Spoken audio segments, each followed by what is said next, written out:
അസ്സലാമു അലൈക്കും വറഹ്മത്തുള്ളാഹി. പ്രിയമുള്ളവരെ, മരണത്തിൻ്റെ മലക്കായ അസ്റായീൽ അലൈഹിസ്സലാമിൻ്റെ മരണത്തെക്കുറിച്ചാണ് നമ്മൾ ഇന്ന് പറയുന്നത്.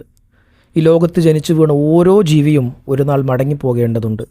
ആ മടക്കയാത്രക്ക് സാക്ഷിയാകാൻ നിയോഗിക്കപ്പെട്ട മലക്കാണ് മലക്കുൽ മൗത്ത് അസ്റായീൽ. ആദ്യ മനുഷ്യൻ ആദം നബി മുതൽ അവസാനത്തെ ഉറുമ്പ് വരെ കോടിക്കണക്കിന് ആത്മാക്കളെ അദ്ദേഹം തൻ്റെ കൈകളിലൂടെ യാത്രയാക്കി. ആർക്കും വിട്ടുവീഴ്ച നൽകാത്ത, രാജാവിനെയും ഭിക്ഷക്കാരനെയും ഒരുപോലെ കാണുന്ന നിഷ്പക്ഷനായ മലക്ക്. യുദ്ധഭൂമിയിലെ നിലവിളികളും പ്രാർത്ഥനാനിരതമായ വീടുകളിലെ ശാന്തതയും അദ്ദേഹം ഒരുപോലെ കണ്ടു. അള്ളാഹുവിൻ്റെ കൽപ്പനയ്ക്ക് മുന്നിൽ തൻ്റെ വികാരങ്ങളെ മാറ്റിവെച്ച് അദ്ദേഹം ഓരോ ജീവനും ഏറ്റുവാങ്ങി. ഒടുവിൽ ആ ദിവസം വന്നെത്തും, ഖിയാമത്ത് നാൾ. സൂര്യൻ അതിൻ്റെ പ്രകാശമണഞ്ഞിരുണ്ടുപോകും. പർവ്വതങ്ങൾ പഞ്ഞിപോലെ ആകാശത്ത് പാറി നടക്കും. സമുദ്രങ്ങൾ തീയുണ്ടാക്കുന്ന അഗ്നികുണ്ഡമായി മാറും.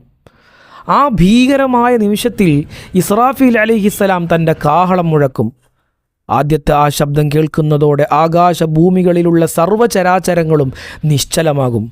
മനുഷ്യരും ജിന്നുകളും മൃഗങ്ങളും പക്ഷികളും മലക്കുകളും മരണത്തിന് കീഴടങ്ങും. പ്രപഞ്ചം മുഴുവനും ഒരു വലിയ ശ്മശാനമായി മാറും. അവിടെ ചലനമില്ല, ശബ്ദമില്ല, സമയത്തിനു പോലും കണക്കുകളില്ല. പ്രപഞ്ചം ശൂന്യമായ നിമിഷം അള്ളാഹുവും 4 പ്രധാന മലക്കുകളും മാത്രം ബാക്കിയാകും. ജിബ്രീൽ അലൈഹിസ്സലാം, മികായിൽ അലൈഹിസ്സലാം, ഇസ്രാഫീൽ അലൈഹിസ്സലാം, പിന്നെ അസ്റായീൽ അലൈഹിസ്സലാമും. അള്ളാഹു അസ്റായീലിനോട് ചോദിക്കും, അസ്റായീൽ, ഇനി ആരൊക്കെയാണ് ബാക്കിയുള്ളത്? അത്യന്തം വിനയത്തോടെ അദ്ദേഹം മറുപടി നൽകും, എൻ്റെ നാഥ, നിൻ്റെ അർശിനെ താങ്ങുന്ന മലക്കുകളും പിന്നെ നിൻ്റെ പ്രിയപ്പെട്ട മലക്കുകളും പിന്നെ നിൻ്റെ ഈ എളിയ അടിമയും മാത്രം. അപ്പോൾ അള്ളാഹുവിൻ്റെ കൽപ്പന വരും, ആദ്യം അർശിനെ താങ്ങുന്ന മലക്കുകളുടെ ആത്മാവ് പിടിക്കാൻ.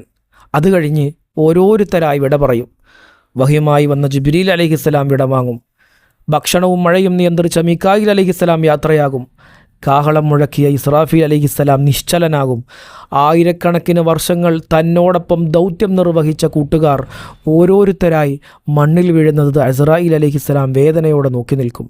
പക്ഷേ ദൈവകൽപ്പനയ്ക്ക് മുന്നിൽ അദ്ദേഹത്തിന് സങ്കടപ്പെടാൻ സമയമില്ലായിരുന്നു. ഇപ്പോൾ പ്രപഞ്ചത്തിൽ അള്ളാഹുവും അസ്റായീലും മാത്രം. അള്ളാഹു വീണ്ടും ചോദിക്കും, ഇനി ആര്? വിറക്കുന്ന ശബ്ദത്തിൽ അദ്ദേഹം പറയും, നാഥ, നീയും ഞാനും മാത്രം. അപ്പോൾ അള്ളാഹു കൽപ്പിക്കും, അസ്റായീൽ, നീയും എൻ്റെ സൃഷ്ടിയാണ്. ഇപ്പോൾ നിൻ്റെ ആത്മാവിനെ നീ തന്നെ പിടിക്കണം. സ്വർഗത്തിനും നരകത്തിനും ഇടയിലുള്ള ഒരിടത്ത് വെച്ച് അദ്ദേഹം സ്വന്തം ആത്മാവിനെ ശരീരത്തിൽ നിന്ന് വേർപ്പെടുത്താൻ തുടങ്ങും. ആ വേദന വർണ്ണനാതീതമായിരിക്കും. ലോകത്തുള്ള മുഴുവൻ ജീവികളുടെയും മരണവേദന ഒന്നിച്ചു ചേർത്താലുള്ള അത്രയും ഭീകരമായ വേദന. ആ വേദന കൊണ്ട് അദ്ദേഹം ഉറക്കെ നിലവിളിക്കും. ആ ശബ്ദം കേൾക്കാൻ ഈ ഭൂമിയിൽ ആരെങ്കിലും ഉണ്ടായിരുന്നെങ്കിൽ അവർ ആ ഭയത്താൽ തന്നെ മരിച്ചു പോകുമായിരുന്നു.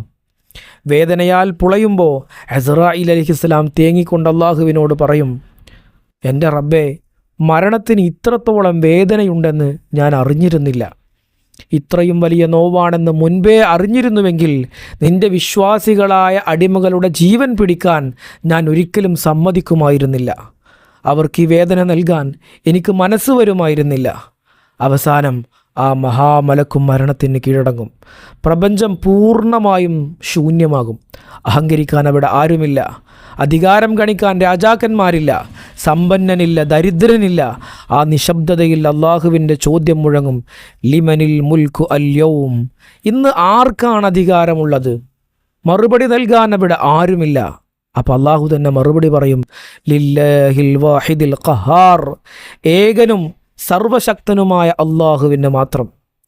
ഈ കഥ നമുക്ക് നൽകുന്ന പാഠം വളരെ വലുതാണ്. ജീവനെടുത്തവനും ഒരു നാൾ മരിക്കും. മലക്കുകൾക്ക് പോലും ഒഴിവാകാൻ കഴിയാത്ത സത്യമാണ് മരണം. ആ മഹാമലക്കിനു പോലും താങ്ങാൻ കഴിയാത്തതായിരുന്നു മരണവേദനയെങ്കിൽ നമ്മുടെ അവസ്ഥ എന്താകും? നമ്മുടെ അഹങ്കാരങ്ങളും പദവികളും ഒരു നിമിഷം കൊണ്ട് അവസാനിക്കും. മരണം ഒരു ഭയമാകരുത്, മറിച്ച് പടച്ചവനിലേക്കുള്ള മനോഹരമായ ഒരു യാത്രയാകണം. അതിനായി ഇന്നു മുതൽ നമ്മുടെ ജീവിതത്തെ വിനയത്തോടെ സ്നേഹത്തോടെ ക്രമീകരിക്കുക. അല്ലാഹു സുബ്ഹാനഹു വ തആല നല്ല മരണം ലഭിക്കുന്ന സജ്ജനങ്ങളിൽ നമ്മെ ഉൾപ്പെടുത്തി അനുഗ്രഹിക്കട്ടെ. അസ്സലാമു അലൈക്കും വറഹ്മത്തുള്ളാഹി വബറകാതുഹു.